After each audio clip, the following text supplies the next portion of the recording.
Yo, what is up guys, it's Aqsept here. Ever since Nidalee had her AD ratios buffed, Nidalee Top has been on the radar for a lot of people. Streamers like Lorlo and even professional players like Merwin have started picking it up once again, and the pick has gone from being pure cheese to lots of potential of being viable. For those of you that don't know me already, I'm a professional League of Legends coach, and I have over the last few years played hundreds of games of Nidalee Toplane, peaking at 650 LP with over 70% win rate on the champion. In today's guide, I want to share some of the things that I've learned from playing Nidalee Toplane over the years. The idea behind Nidalee Toplane is that you have one of the strongest lane phases in the game. Nidalee Top has strong poke, all-in power, insane mobility, extremely good sustain, wave clear, and pretty much no mana issues whatsoever. This allows us to get prio in pretty much every matchup, and the ability to get a lead in the 1v1 as well. Often when playing Nidalee Toplane, our opponents simply won't be able to deal with the pressure if we play correctly, and will both start falling behind massively while we start getting ahead. Compared to in jungle, you'll want to be maxing E instead of Q, as this both increases our sustain, but also the amount of attack speed we get from our E. This gives us better sustain than almost every other champion in the game, and whenever we go for a trade we can use our E for attack speed. Anytime we hit a spear or a trap in lane, it's usually an opportunity to either short trade or all in, and with all our strengths, even if one idea doesn't work out, we'll usually have another one we can lean back on and win lane with. For example, if you take a slightly losing trade, all we need to do is fall back on our sustain and we'll once again be winning. With all of this being said though, the main downfall of Nidalee Toplane is that we do not scale well whatsoever, and we heavily rely on being able to snowball to have agency later on in the game. But if we do everything correctly, we should be able to do so. This is the main rune page that I would recommend for people. I run Grasp around 99% of the time, as it generally is the best when it comes for poke and lane dominance. Nidalee has a mechanic which makes it so that whenever she throws a ranged auto attack and then swaps form, it counts as a melee auto attack. This means that we can easily use Grasp to its max value consistently. As for the secondary runes, you have a few options. In the middle row, all three runes have its places. Most of the time I'll run conditioning, as you won't need second wind or bone plating to win lane. But if you face a champion that can attack you often, second wind is a decent option. And bone plating is good against champions like Jax or Renekton that have no way of proccing the rune without committing to a trade. And for the last row, I basically always run Overgrowth, but if you have a healing enchanter on your team, Revitalize can be alright as well. For your second tree, I generally recommend running either Sudden Impact together with Ghost Power or Presence of the Mind with Last Stand. Sudden Impact is almost always going to be the stronger lane option for the increased poke, but Presence of Mind plus Last Stand works really well against tankier comps where fights can be a bit longer and mana is more important. For rune shards, I recommend going attack speed, adaptive force, and then scaling HP, as you don't need the flat HP to win lane. You can also do double HP scaling for even heavier scaling if you'd like. Another rune page you can go is Conqueror. This rune page focuses more on flat damage and all-in damage, and it works good against champions where you need the flat damage instead of the tankiness to win all-ins, like versus Yone or Gwen. To synergize with this, we'd also go a squishy build like Trinity Force into Bork. But it's important to mention that this rune page and build plays very differently from the other builds that we're going to talk about. And for that reason, I'm not going to talk much more about this in this guide, but I still felt like it was important to mention. When it comes to items on Nidalee, you basically have an unlimited amount of options that you could go for. So I'm going to give you the free builds that I go the most and when I go which ones. The build that I currently go by far the most is Trinity Force into Sundered Sky and then Titanic Hydra. What this build allows you is that it gives you a lot of strengths, including dueling power, DPS, burst, sustain, and tankiness. Trinity Force is currently the strongest item on Nidalee Toplane, and it gives you an insane spike when you get it. Sundered Sky can be used in basically the same way as Grasp can. So what we do is we throw ranged out attack and then swap form to melee, and then we would get the full healing instead of just part of the healing. And Titanic is kind of the final piece of the puzzle, which gives us more wave clear, poke with the active, but most importantly, it gives us the burst we need to one-shot squishy targets, especially at level 16, as you can see on screen, for example, in this clip.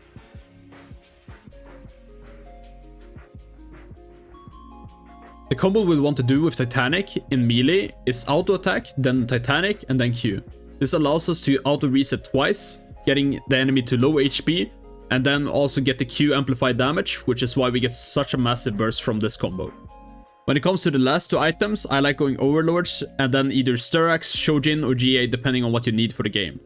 With this build, you turn into an absolute raid boss. As you can see in this clip, I have 470 AD, which will go up to 500 as I lose HP with Overlords, and almost 6k HP. with the ability to both out DPS and outburst most other champions. For this build, I recommend you to either go defensive boots or boots of swiftness depending on the game. You want to go plate the steel caps if you face a lot of auto attackers, or if the enemy top laner has a lot of flat damage, you need to be able to face tank like Renekton or Jax. You want to go Merc Threads if the enemy team has a lot of CC that is hard to dodge, like Leona for example. And boots of swiftness if you face champions with a lot of skill shots or champions that the movement speed help kiting out, like K'Sante or Aatrox. The second build is one I'd recommend when you want more sustained damage against tankier teams and ability to go melee more often. For this build, we'll also want to go Trinity Force, but instead of going into Sundered Sky and Titanic, we'll go into Shojin and then either Frozen Heart or Abyssal Mask, depending on if the enemy team has more magic or physical damage. This build gives us way more ability haste and ability damage, which allows us to deal a lot more damage with Cougar form and have our E attack speed up permanently. For the last item, I recommend you either going Liandry's or Sonya's, and for boots I recommend the same as for the other build, although there is an argument to be made for sorcery shoes here as you have more ability damage with this build. For this build I also recommend you to run Presence of Mind, as us having heal up more often will mean we have to use more mana. The last build that I will recommend today is Iceborne into Liandry's and then Abyssal Mask. This build is really strong when it comes to dealing consistent damage with Cougar form and sticking onto squishy targets that cannot kill us due to our tankiness, nor run away due to the Iceborne slow. It's really effective against squishier comps that have heavy AD and carries that are immobile, as anytime you hit a spear on an immobile carry, they won't be able to run away. Item options later are Sonya's, Frozen Hearts, Medjai's if you have stacks, Riftmaker and Rabadons. Generally, I recommend going sorcery shoes with this build unless you really need either steel caps or Merc Threads. This is because most of your damage will come from abilities with this build and not from auto attacks. The main thing I recommend when it comes to builds is that you try to stick to a similar build when you start playing Nidalee, or any other champion for that matter, and don't experiment too much until you feel comfortable on the champion. What's most important is knowing your limits and how to play your champion, which will only get harder if you experiment with builds too much, as you will not be able to get used to how much damage you do. For those of you that feel comfortable playing Nidalee Toplane, feel free to try out more builds. Almost every item in the game is viable on Nidalee, and if you want me to make a more in-depth guide talking about itemization and when I go different items, let me know in the comments. Let's move on to the lane phase next. Before we do that though, if you're finding this guide helpful, I'd really appreciate it if you consider liking and subscribing. It only takes you a few seconds, but it helps me out a lot. I make both long form videos here, like stream highlights and guides, and also YouTube shorts, and I stream on Twitch and do coaching in case you want to check that out. But moving on to the lane phase, there are some initial things that are important to think about that we have not already discussed. First of which is that we want Doran's Blade as our starting item, as this will give us adaptive AD instead of AP. This is less important if you're running double HV scaling in runes, but I would still always start Doran's Blade, to be honest. We also have some tricks that we'll look to use during lane, the first of which we have already discussed, which is swapping to melee before landing a ranged auto attack, as this will count as a melee auto attack with Grasp. To add to this, what we can do is W after the swap to melee to make sure that we also get the sudden impact procced, as well as Sheen if we have it. This makes our poke way stronger, and for this reason we want to rush Sheen basically every single game if possible. To add to this even further, if you activate your Q in melee form but don't use it before swapping back to range, you'll get another Sheen proc auto without actually putting your Q on cooldown. This basically gives us another Sheen auto attack for free and allows us to do this pattern where we auto, then form swap melee W, wait for the Sheen cooldown, melee Q, and swap form, auto attack and repeat. This poke is extremely hard to deal with, even with second wind and orange shield. When it comes to how to play matchups, we have three main strategies that we can use in order to win those. The first strategy that we'll be looking at is the one where we constantly push and poke under the enemy tower to get our opponent low and then either kill them or force them out of lane. We want to do this in matchups where we feel confident that we can win through poking. This means that our opponent can't have too much range, sustain, or wave clear, as all of these will result in difficulty to poke out the opponent under their tower. We also don't want our opponent to have the ability to run us down in an all-in, as then we'll be likely to die while trying to poke them out. The second strategy we have is to play for all-ins. We do this by poking down the enemy slightly, by trading them and then sustaining with our E, and then taking an all-in on our side of the lane where we can run them down. We mainly use this in ranged matchups where we can easily win an all-in, or in melee matchups that lose all-ins but normally have the ability to out-sustain our poke like Shogath. We also want to do this for strong melee bruisers that can run us down normally, but when playing on our side of the lane struggle to punish us, like Aurelia and Jax, as this will allow us to poke them down safely before having enough of a lead to all-in. The third and last strategy we have is to play for the turret damage and CS lead. We do this by making sure that we have a decent crash every single time we have Demolish, which would be every second wave. This means on the first wave, we use Last Hit and Slow Push, while on the second wave, we Hard Shove and proc Demolish. It's important that we deny as many CS as we can on the first wave, and then get the Demolish proc on the second wave, as this can build us a good lead without having to kill the opponent. We want to do this in lanes where the enemy normally can look to out-sustain us and survive all-ins, but where having to step up on our slow push would allow us to punish an HP lead. This includes champions like Garen and Gnar, who can sustain if we keep hard shoving, but not if we keep forcing them to step up in lane. For more clarity on which matchups you should use which strategy, I've quickly made this tier list which showcases in which matchups you should use, well, which strategies. Of course, depending on the game state, you'll want to do different things at different times, but this should hopefully give you some idea on how to play certain matchups already. I also have made a tier list here based on the difficulty of all matchups. This gives you a bit of a perspective on how I think certain matchups should go, and while I used to think differently about some matchups, the more I played them, I started learning what the actual win conditions are. So if you want me to go more in depth on how to play some of the matchups, then let me know in the comments, and you can always ask me on my Twitch or Discord. This includes questions about the matchups or any other questions you might have. Both of the links are in the description. It's in the mid and late game where Nidalee starts falling off as a champion, but if we have done everything correctly up to this point, we should hopefully be both the strongest and the richest champion in the game with the highest level.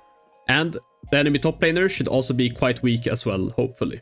One thing that is important to note is that we're not allowed to die unless we get a lot of compensation for it, as us dying would mean losing tons of resources while also giving the enemy a shutdown, and with Nidalee's high reliance on getting ahead, one death could cost us the entire game.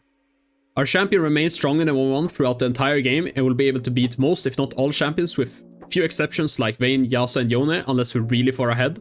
For this reason we'll want to play heavy on the side lane, especially when we have Trinity Force, as we often can one-shot towers with just one wave if we have that item.